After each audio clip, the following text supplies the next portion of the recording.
السلام علیکم فرینڈز، امید ہے آپ سب خیریت سے ہوں گے۔ آج ہم اپنی اس ویڈیو میں منازل کربلا کے بارے میں بات کریں گے۔ دوستو، 60 ہجری 27 رجب اپنے نانا محمد صلی اللہ علیہ وآلہ وسلم کے روضے مبارک پر حاضری دینے کے بعد امام حسین رضی اللہ تعالیٰ عنہ شہر مدینہ چھوڑ کر مکہ کی جانب چل پڑے اور 4 شعبان کو مکہ پہنچے اور 8 ذی الحجۃ الحرام کو مکہ سے کربلا کی طرف چل پڑے۔ اس سفر میں امام حسین رضی اللہ تعالیٰ عنہ نے تقریباً 20 جگہوں پر اسٹے کیا۔ ان میں سے چند مقامات جہاں کوئی واقعہ پیش آیا وہ مقامات ہم آپ کو دکھائیں گے۔ پہلی ڈیسٹینیشن بستان ابن عامر کراس کرنے کے بعد جب امام حسین رضی اللہ تعالیٰ عنہ دوسری منزل صفا پر پہنچے، آپ کی ملاقات عربی کے ایک مشہور شاعر فرزدق سے ہوئی جو بائی چانس کوفہ سے ہی آ رہا تھا۔ آپ نے اس سے کوفہ کی سچویشن کے بارے میں پوچھا تو اس نے کہا، اے نواسۂ رسول صلی اللہ علیہ وآلہ وسلم، ان کے دل تو آپ کی فیور میں ہیں لیکن ان کی تلواریں آپ کے اگینسٹ ہیں۔ امام حسین رضی اللہ تعالیٰ عنہ کا تیسرا اسٹے ذات عرق نامی سنسان اور ویران جگہ پر ہوا، جہاں ایک شخص بشیر بن غالب نے امام حسین رضی اللہ تعالیٰ عنہ کے قافلے والوں کو ٹینٹ لگاتے دیکھا تو وہ بڑا حیران ہوا۔ پھر اس نے آ کر امام حسین رضی اللہ تعالیٰ عنہ سے ملاقات کی تو دوران گفتگو امام حسین رضی اللہ تعالیٰ عنہ نے اسے اپنے سفر کا مقصد بتایا، اس کے بعد اپنی شہادت کی خبر بھی دی۔ امام حسین رضی اللہ تعالیٰ عنہ کا چوتھا اسٹے حاجز تھا۔ اس مقام پر آل رسول صلی اللہ علیہ وآلہ وسلم نے کچھ دیر آرام فرمایا اور امام حسین رضی اللہ تعالیٰ عنہ نے کوفے والوں کے لیے ایک خط لکھا اور اسے حضرت قیس کے ہاتھوں کوفہ والوں کو روانہ کیا۔ 5ویں منزل باز العیون اور 6ٹھی منزل خزیمیہ کو کراس کرکے امام علی مقام جب 7ویں منزل زرود پر پہنچے تو آپ کو زہیر بن القیس نامی شخص ملے جو کہ حضرت عثمان غنی رضی اللہ تعالیٰ عنہ کے قریبی لوگوں میں سے تھے اور حج ادا کر کے آ رہے تھے۔ اس نے جیسے ہی امام حسین رضی اللہ تعالیٰ عنہ سے ملاقات کی تو اس نے اپنے گھر جانے کے بجائے امام حسین رضی اللہ تعالیٰ عنہ کا رفیق سفر بننے کا فیصلہ کیا۔ 8ویں منزل صلیبیہ پر ایک غمناک امام حسین رضی اللہ تعالیٰ عنہ کے انتظار میں تھی۔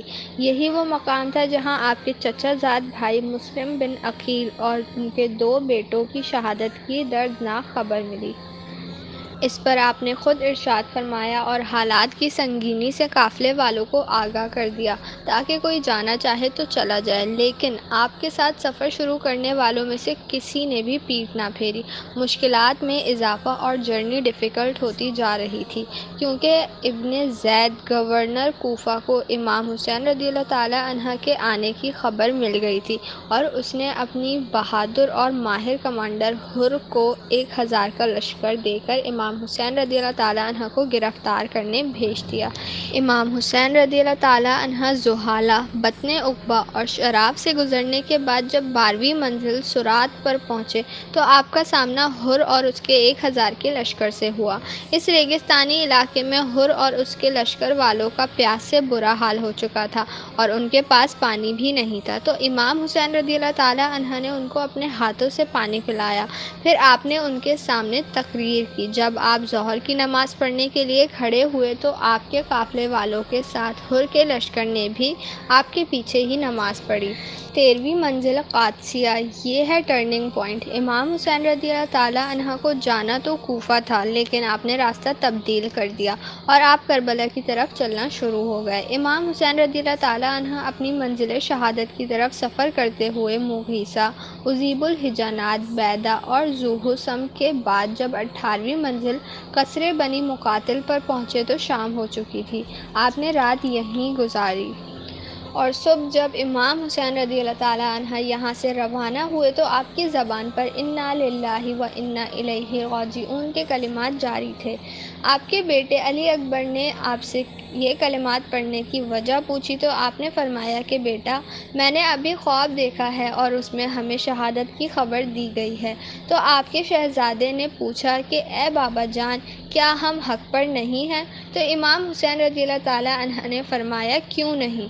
تو آپ کے شہزادے نے بہادری سے جواب دیا کہ پھر موت سے کوئی ڈر نہیں۔ امام حسین رضی اللہ تعالیٰ عنہ کا سفر شہادت، سفر بقائے اسلام اپنی عین کو پہنچنے لگا تھا، بس 2 اسٹاپ باقی تھے۔ اور وہ ساری باتیں حقیقت ہونے والی تھیں جو بچپن سے آپ کی شہادت کے بارے میں مشہور تھیں۔ امام حسین رضی اللہ تعالیٰ عنہ جب اپنی سیکنڈ لاسٹ منزل نینوا پر پہنچے تو آپ کی آنکھوں کے سامنے بھی وہ سارا منظر گھومنے لگا جو آپ اپنے والد سے سنا کرتے تھے۔ ابھی امام حسین رضی اللہ تعالیٰ عنہ نے تھوڑا ہی فاصلہ طے کیا تھا کہ سامنے ایک ریگستان آیا، اور ابھی وہ سارا قیامت خیز منظر آپ کی نظروں میں گھوم ہی رہا تھا کہ حر اپنے لشکر کے ساتھ ایک بار پھر آپ کے سامنے آ گیا، اور اس نے بتایا کہ گورنر کوفہ ابن زید نے مجھے خط دیا ہے کہ آپ جس جگہ پر ہوں وہیں آپ کو روک لوں اور آپ کو ایک ایسی جگہ پر ٹھہراؤں جہاں پانی وغیرہ کچھ بھی نہ ہو۔ اور بالآخر آپ کا سفر اپنے اختتام پر پہنچا، اور 2 محرم کے دن ابن زید کے حکم پر چٹیل ریگستان میں پورے قافلے اہل بیت نبوت اور ان کے اصحاب کو 1000 کے لشکر نے روک دیا۔ امام حسین رضی اللہ تعالیٰ عنہ نے دریافت فرمایا کہ اتنا تو بتاؤ کہ اس جگہ کا نام کیا ہے؟ تو جواب دیا گیا، اس جگہ کو کربلا کہتے ہیں۔ تو امام حسین رضی اللہ تعالیٰ عنہ نے اپنے خاندان سے فرمایا کہ بس یہی ہماری ٹھہرنے کی جگہ ہے، یہیں ہمارا خون بہے گا اور یہیں ہماری قبریں بنیں گی۔ یہاں یزیدی فوج کی گستاخیاں دیکھ کر امام حسین رضی اللہ تعالیٰ عنہ کو سب سے پہلے روکنے والے حضرت حر رضی اللہ تعالیٰ عنہ امام حسین رضی اللہ تعالیٰ عنہ کی بارگاہ میں معافی مانگ کر حاضر ہوئے اور اپنی جان آپ پر قربان کر دی۔ یہی کربلا کا میدان آپ کے طویل سفر کی 20ویں اور آخری منزل تھی، اور 8 دن بعد اہل بیت اطہار پر ظلم و ستم کر کے آپ پر اور اہل بیت پاک پر پانی بند کر کے آپ کے ساتھیوں کو بھوک اور پیاس کی حالت میں شہید کر دیا گیا، اور 61 ہجری 10 محرم یعنی عاشور کے دن تپتے صحرا 3 دن کی بھوک اور پیاس اور سجدے کی حالت میں امام حسین رضی اللہ تعالیٰ عنہ کو شہید کر دیا گیا۔ انا للہ و انا الیہ راجعون۔ امید ہے میری اس ویڈیو سے آپ کی معلومات میں اضافہ ہوا ہوگا۔ Thanks for watching this video کیسی لگی کمنٹ سیکشن میں ضرور بتائیے گا، اور ایسی ہی انفارمیٹیو ویڈیوز کے لیے چینل سبسکرائب کریں۔ اللہ حافظ۔